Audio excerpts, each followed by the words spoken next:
yaitu iman. Apa saudaraku? Iman.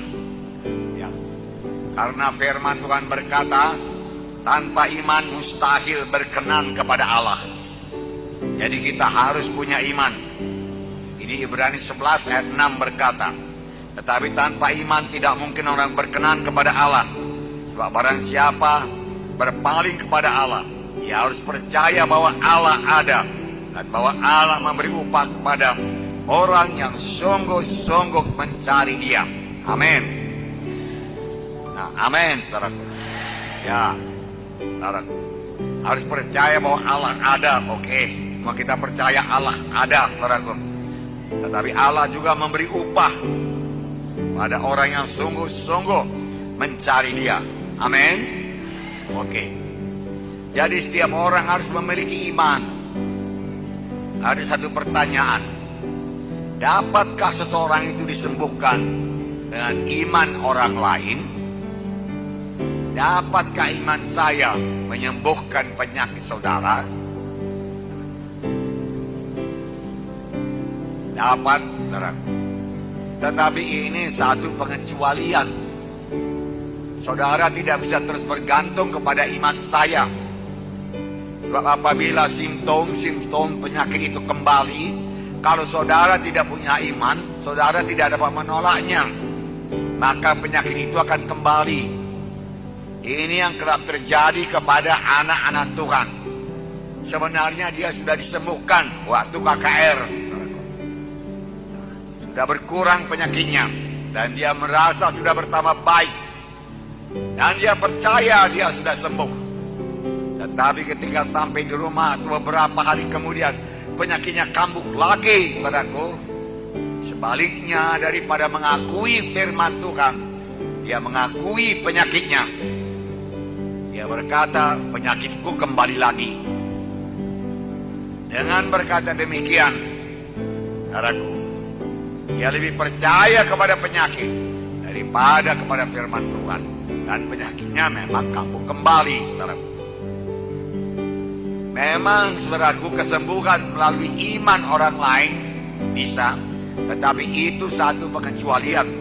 Tidak boleh seterusnya demikian. Karena saudara tidak boleh bergantung kepada iman saya untuk keselamatan saudara, untuk ampunan dosa saudara. Saudara harus memiliki iman sendiri. Saudara harus percaya sendiri kepada Injil yang diberitakan kepada saudara. Kemudian saudara mengakuinya dengan mulut saudara, maka saudara akan diselamatkan.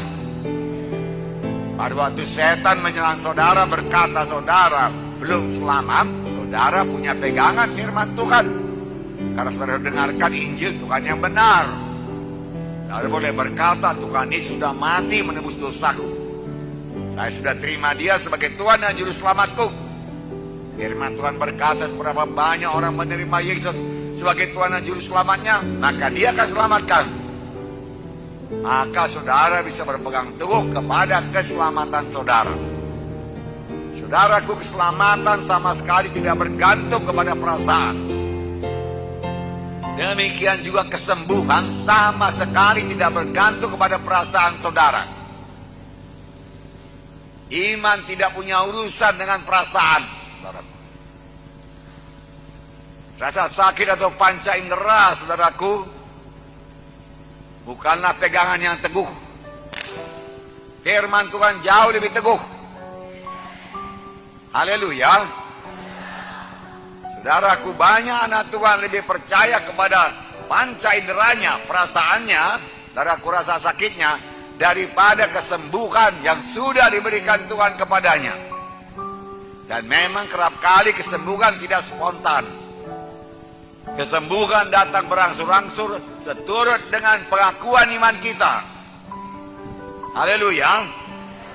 Nah, saudaraku, jadi saudara sendiri harus mendengar firman Tuhan. Kemudian saudara tahu bahwasanya oleh bilur-bilur Yesus saudara sudah disembuhkan. Dan saudara kenal firman Tuhan yang berkata, Akulah Yehova Rafa, Akulah Tuhan yang menyembuhkan engkau. Lalu iman datang daripada mendengarkan firman Tuhan, iman tumbuh dalam hati saudara, saudara mulai percaya kesembuhan saudara dan mengakui kesembuhan saudara, walaupun tanda-tanda secara badani belum genap. Haleluya. Disinilah banyak anak-anak Tuhan saudaraku gagal menerima kesembuhan. Penyakitnya kembali bakal lebih parah lagi, saudaraku. Saudara,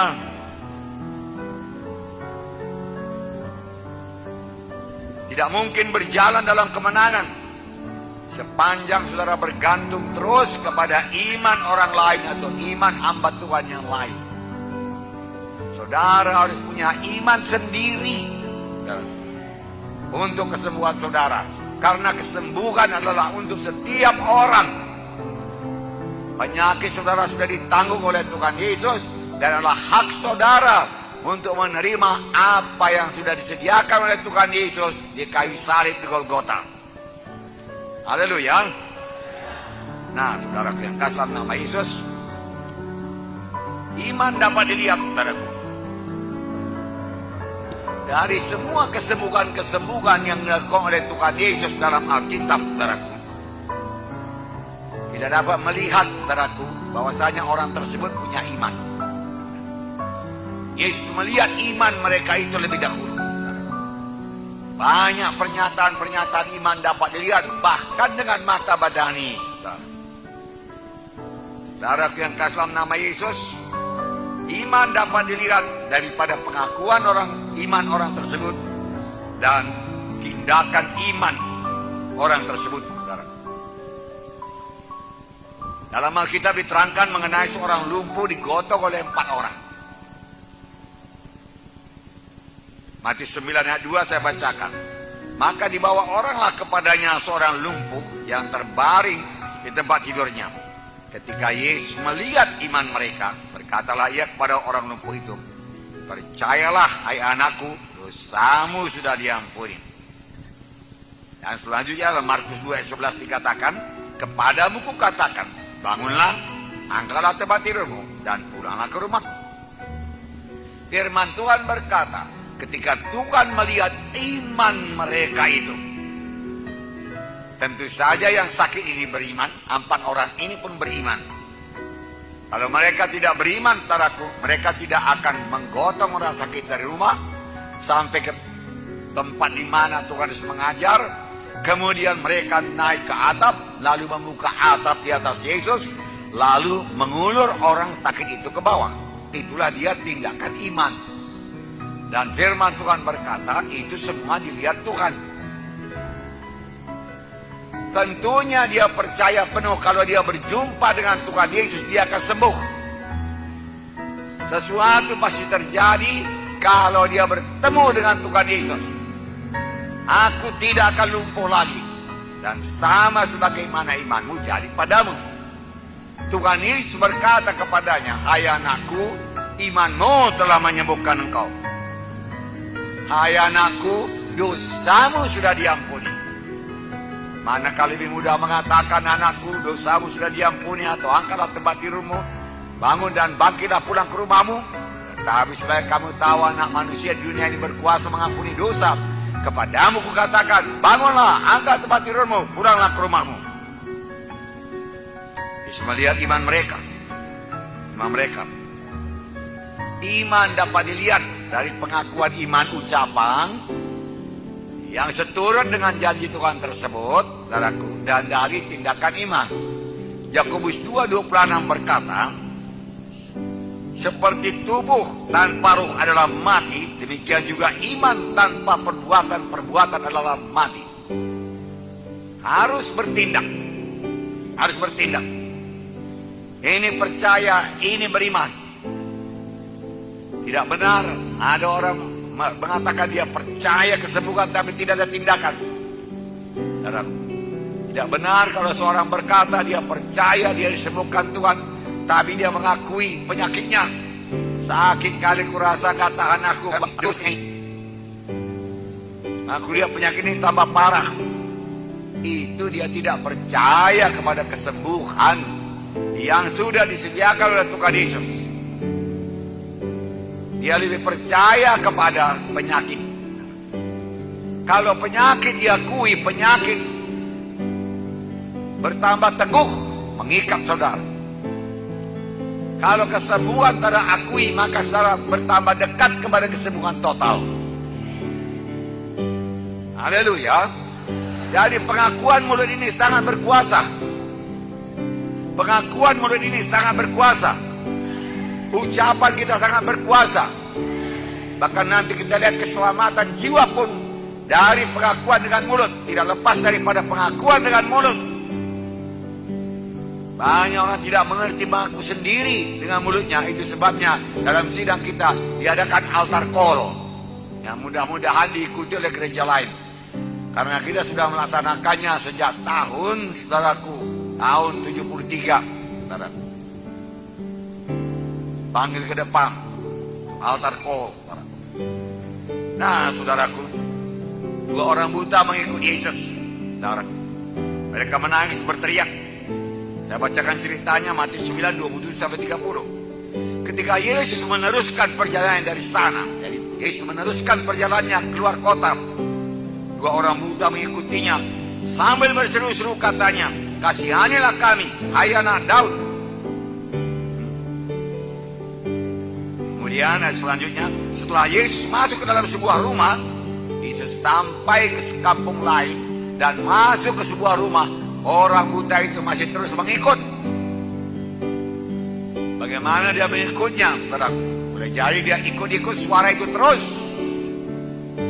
Saudara, walaupun dia buta, saudara, dia ikut terus. Inilah tindakan iman. Amin. Ya.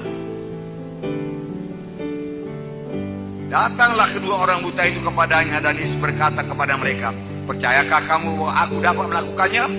Mereka menjawab, "Ya Tuhan, kami percaya." "Percaya engkau aku dapat melakukannya?" "Ya Tuhan, kami percaya." Lalu Yesus menjamah mata mereka sambil berkata, "Jadilah kepadamu menurut imanmu." Dan sampai sekarang Tuhan Yesus masih berkata, "Jadilah kepadamu menurut imanmu." Saudaraku, penyakit juga, ketakutan juga diucapkan, maka ketakutan, penyakit bertambah kuat. Lalu jadilah kepadamu menurut imanmu. Maka ketakutan akan bertambah-tambah, penyakit akan bertambah-tambah. Seolah-olah setan, saudaraku, diberikan pintu terbuka buat dia. Karena kita mengakui pekerjaannya, mengucapkan pekerjaannya, memuliakan pekerjaannya. Dengan mengakui penyakit, mengakui kelemahan.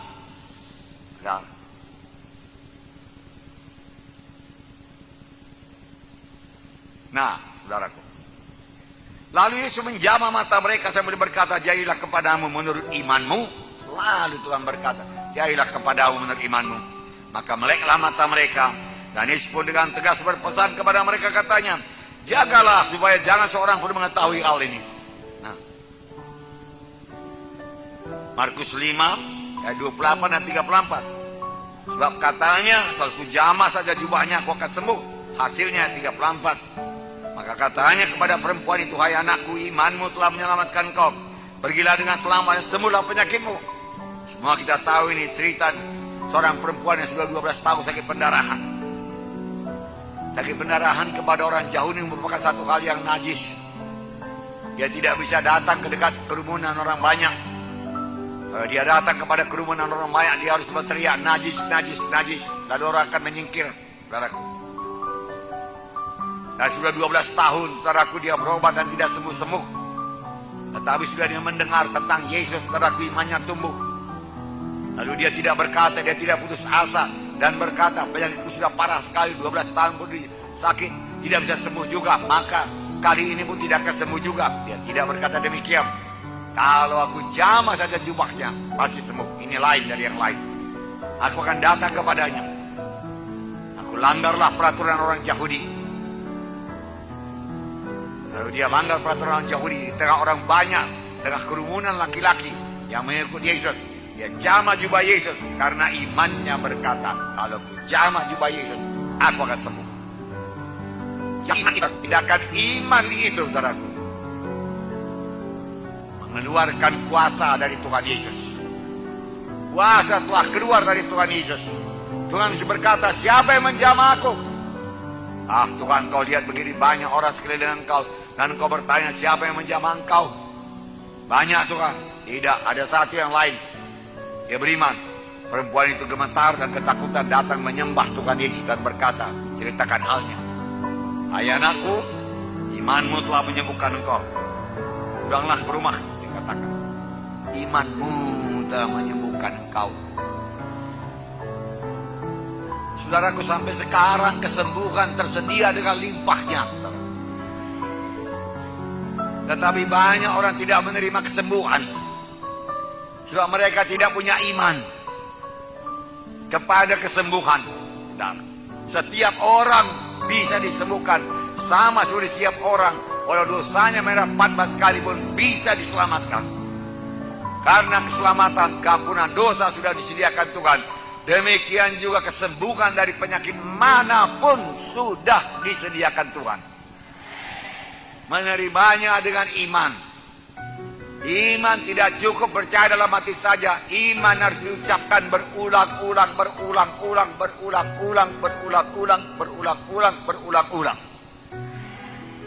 Ucapan iman harus menjadi gaya hidup kita.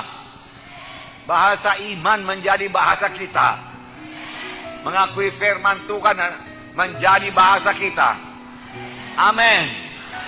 Itulah gaya hidup kerajaan sorga. Amin. Nah, saudara terkasih dalam nama Yesus. Lukas 17 mengenai 10 orang kusta. Tuhan Yesus, kalau engkau mau, engkau sanggup menyembuhkan kami. Tuhan Yesus berkata, aku mau, jadilah engkau sembuh. Tunjukkanlah dirimu kepada imam-imam. Saudaraku, waktu mereka berangkat menunjukkan dirinya kepada imam-imam, belum sembuh. Belum berkurang penyakitnya. Tapi firman Tuhan telah diucapkan oleh Tuhan Yesus. Mereka lebih percaya kepada firman Tuhan itu daripada gejala-gejala penyakitnya yang dapat dilihatnya dengan mata dan dirasakannya dengan panca inderanya. Dia lebih bergantung kepada firman Tuhan daripada perasaan panca inderanya. Apa yang terjadi sama sebagaimana imanmu jadi padamu.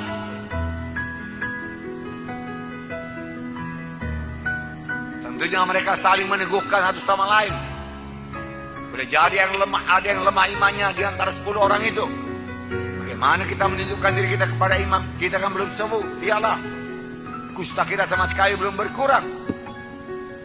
Yang lain berkata, percaya saja kalau Tuhan sudah mengucapkan firman-Nya. Firman yang tidak pernah kembali dengan kosong. Firman-Nya berkuasa. Langit bumi boleh berlalu, tapi firman Tuhan tidak berlalu.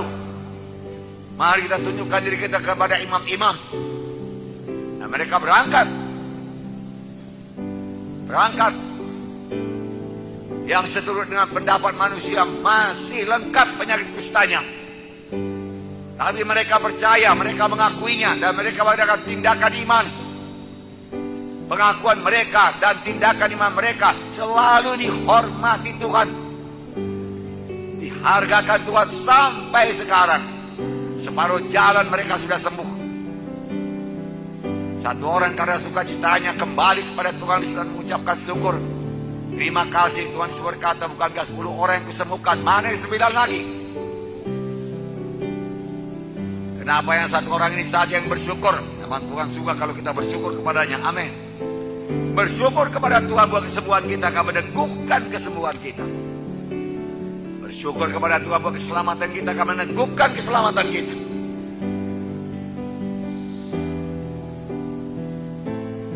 Di Nazaret Tuhan sudah banyak berbuat mujizat, tidak bisa membuat mujizat yang besar.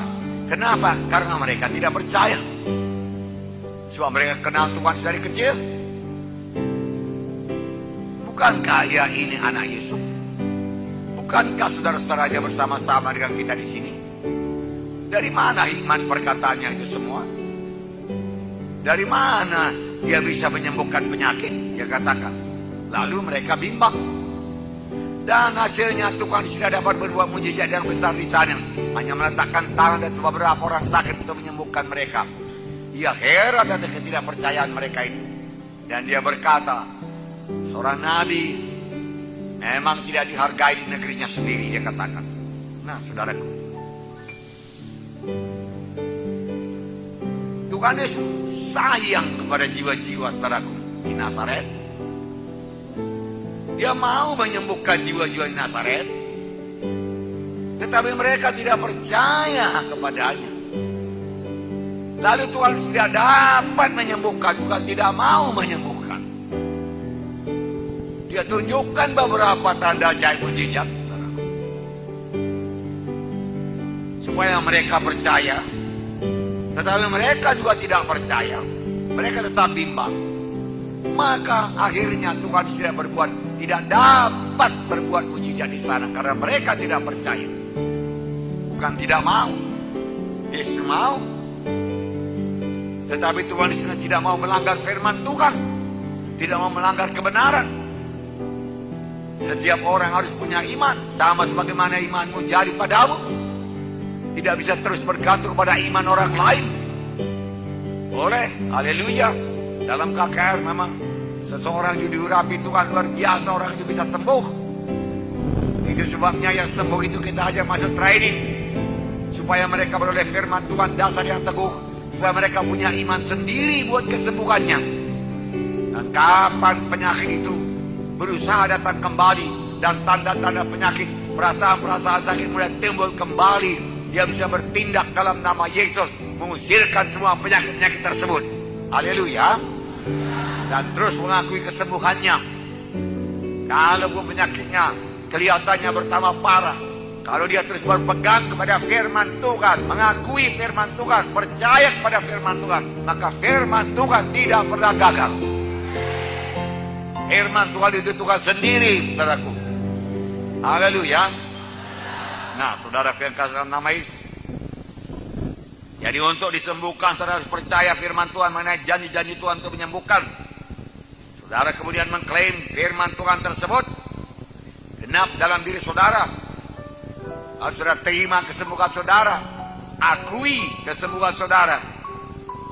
Walaupun pada waktu saudara belum merasakan dengan panca indera saudara, saudara sudah disembuhkan Tuhan.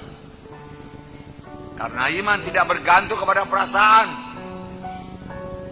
Saudaraku,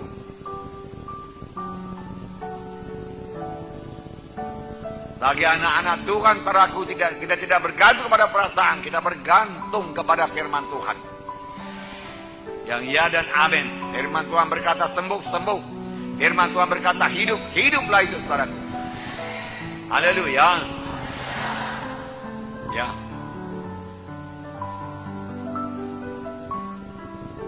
Sekarang, setiap anak Tuhan mempunyai hak yang sama untuk menerima keselamatan, dan hak yang sama menerima kesembuhan, dan hak yang sama menerima berkat-berkat yang sudah disediakan Tuhan padanya. Karena firman Tuhan berkata, setiap orang yang meminta akan menerima, setiap orang yang mencari akan mendapat, setiap orang yang mengetuk, baginya lah pintu dibukakan. Setiap orang, tidak ada kecualinya. Jadi setiap orang harus punya iman. Haleluya. Untuk diselamatkan harus punya iman. Untuk disembuhkan harus punya iman. Untuk diberkati harus punya iman. Haleluya. Alkitab berkata bahwa setiap orang Israel yang telah digigit oleh ular berbisa, sepanjang mereka memandang kepada ular tembaga tersebut yang ditaruh di atas tiang, maka mereka akan sembuhkan. Tapi setiap orang harus percaya, dan setiap orang harus bertindak memandang ular tembaga tersebut. Walaupun menurut pikiran manusia tidak ada hubungannya, saudaraku. Ular tembaga tersebut ya ditaruh di atas tiang dengan bisa ular tenung yang mulai bekerja dalam tubuhnya. Ini secara manusia. Tapi secara firman Tuhan, terlebih-lebih kepada anak Tuhan, terlebih-lebih kepada bangsa pilihan Tuhan, bukanlah saudaraku keadaan alamiah yang menentukan sakitnya atau kematiannya, saudaraku, tetapi saudaraku, perkara-perkara rohani jauh lebih kuat daripada perkara-perkara alami ini. Amin.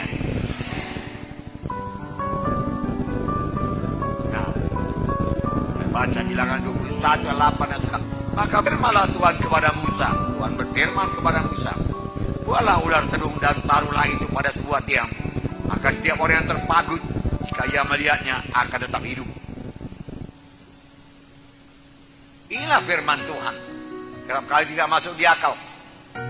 Makanya firman Tuhan, dikatakan oleh firman Tuhan, gak usah dianalisa dengan pikiran saudara, dengan otak kita yang sangat terbatas ini, saudaraku. Firman Tuhan berkata, percayalah dan akuilah, maka itu menjadi milikmu. Lalu Musa membuat ular tembaga dan menaruhnya dari sebuah tiang. Maka jika seorang dipaku ular, walau bagaimana parahnya, ketika ia memandang kepada ular tembaga itu, dia tetap hidup. Itu tindakan iman. Tindakan iman. Dia percaya, dia hidup. Haleluya, saudaraku. Ya. Simpel firman Tuhan ini, saudara. Ya. Tapi disinilah justru karena simpelnya setan mau menipu kita. Panca indera kita, perasaan kita mau menipu kita. Kebanyakan orang Kristen, saudaraku, bersandar kepada panca inderanya. Maka tidak begitu banyak sembuh daripada penyakit itu. Tuhan mau menyembuhkan semua yang sakit, memberikan hidup baru kepadanya, supaya dia mengakuinya. Hidup harus saudara akui. Akui artinya ucapkan. Saya adalah anak Tuhan Yesus. Saya kejadian yang baru, perkara lama telah nyata, perkara baru telah timbul. Saya dipenuhkan oleh Roh Kudus. Saya cinta kepada Tuhan Yesus. Saya sudah pindah daripada gelap kepada terang. Saya sudah dibaptis dengan Roh Kudus. Urapan Roh Kudus ada pada saya. Itu bukan satu kesombongan. Tuhan Yesus berkata demikian. Roh Kudus ada padaku dan dia telah mengurapi aku. Diakui, itu bukan kesombongannya. Berapa banyak anak Tuhan berani mengaku demikian. Itu sebabnya banyak kali urapan kita menjadi lemah, karena tidak diakui. Nah, pengakuan dengan belum perlu, wajar saja. Tuhan berkata saudara memilikinya, berarti saudara memiliki.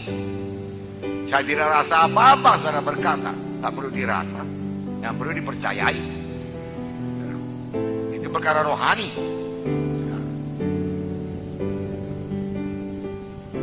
Nah, bahkan firman Tuhan berkata dalam Mazmur, seorang yang sakit sekalipun dan hampir mati, kalau tidak berseru kepada Tuhan, maka disampaikannya firman-Nya dan disembuhkannya mereka itu, diluputkannya mereka dari liang kubur.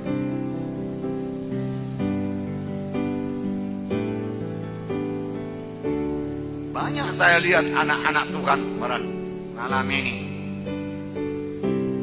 Sekiranya dia tidak berseru memanggil nama Tuhan, dia sudah berangkat ke sorga. Tapi karena pada waktu saudara kepadanya gawat, dia ingat Yesus dan dia berseru.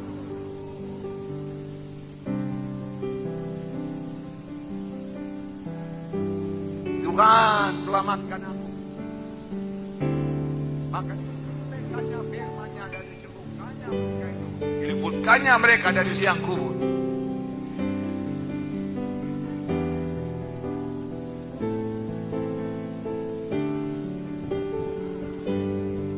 Hidup punya iman.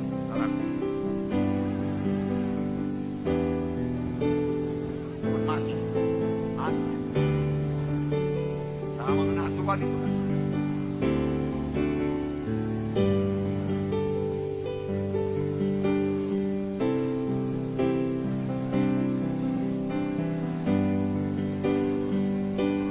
Menurut firman Tuhan, Tuhan itu belum bisa.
Orang itu bertambah-tambah pengertiannya, saudaraku.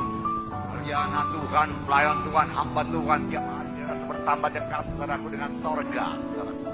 Dan dia begitu yakin, saudaraku, pindah ke sorga. Dan dia mengerti apa yang akan dapat jadi sorga. Amin. Ini tidak banyak lagi bisa diperbuatnya di bumi. Selesai rasanya pun sudah selesai semua.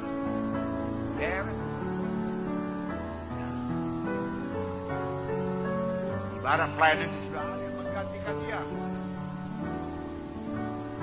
Dan karena tenaganya sudah jauh berkurang, saudaraku, maka dia merasa saatnya dia digantikan dan dia bisa berangkat dengan damai. Amin. Haleluya.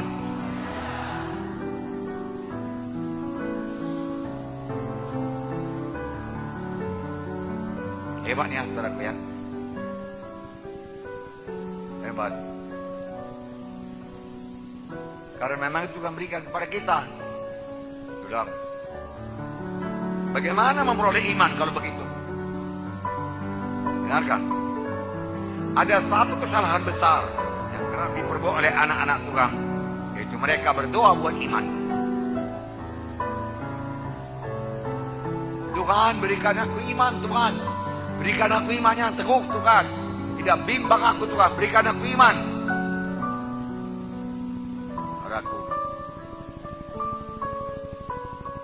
Perkara ini jangan dikerjakan dan tidak perlu dikerjakan.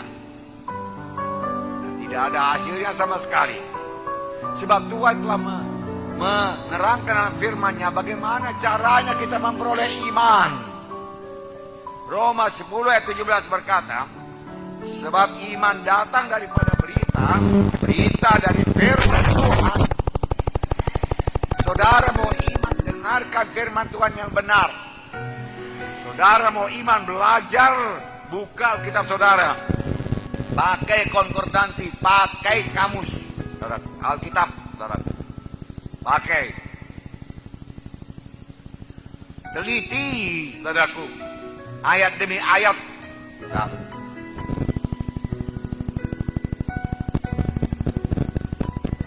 Maka iman saudara akan berkembang. Iman saudara akan teguh. Firman Tuhan.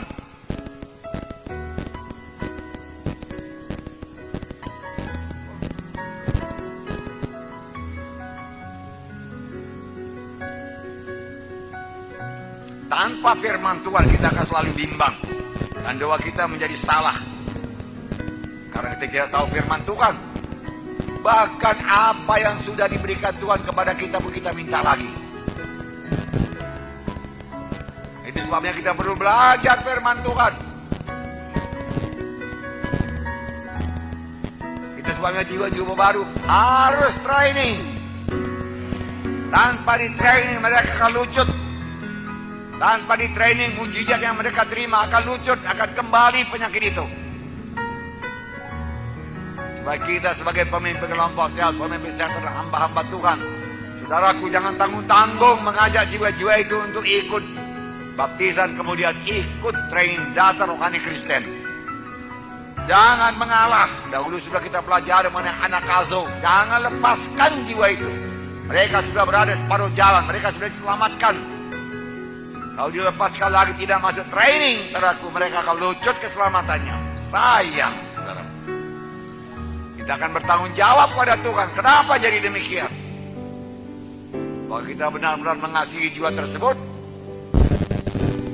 Apa kita memperhatikan kasih seperti yang kita dengarkan di yang lalu. Gaya hidup kerajaan sorga harus memiliki kasih. Yaitu kasih kepada Tuhan, kasih kepada jiwa-jiwa, kasih kepada sama anak-anak Tuhan. Saudara, adakah kita peduli, saudaraku?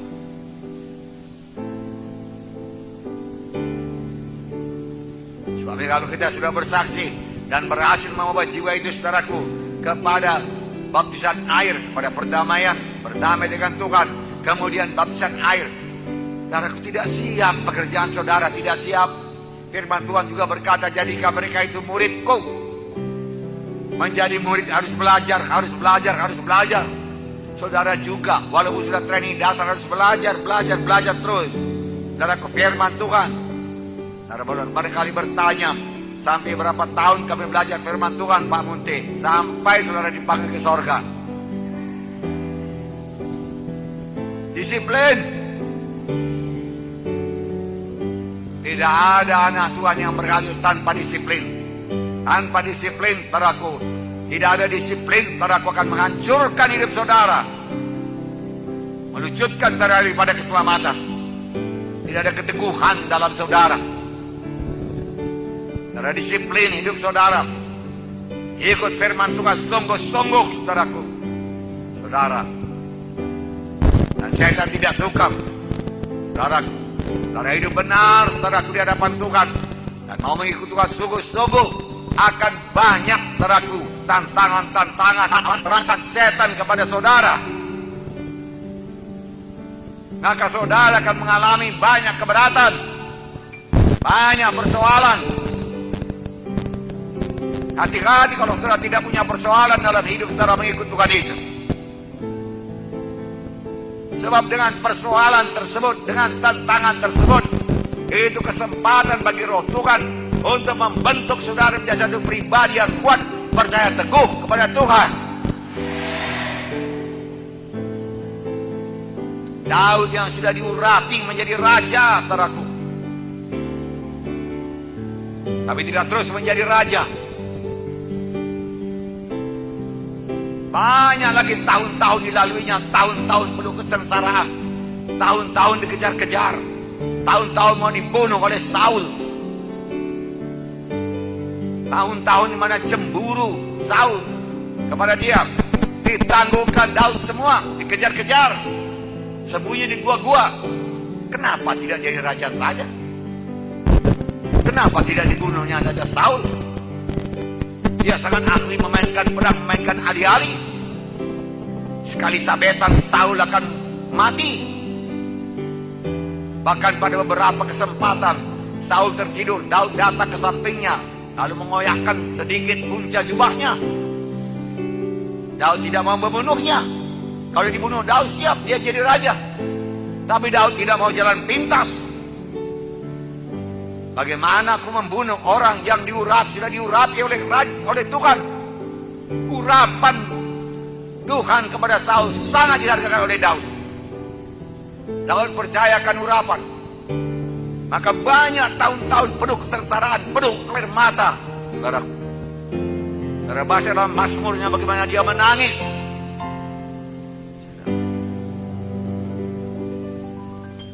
Bagaimana nyawanya hampir putus. Tapi semua itu membentuk Daud, saudaraku, menjadi satu pribadi yang kuat.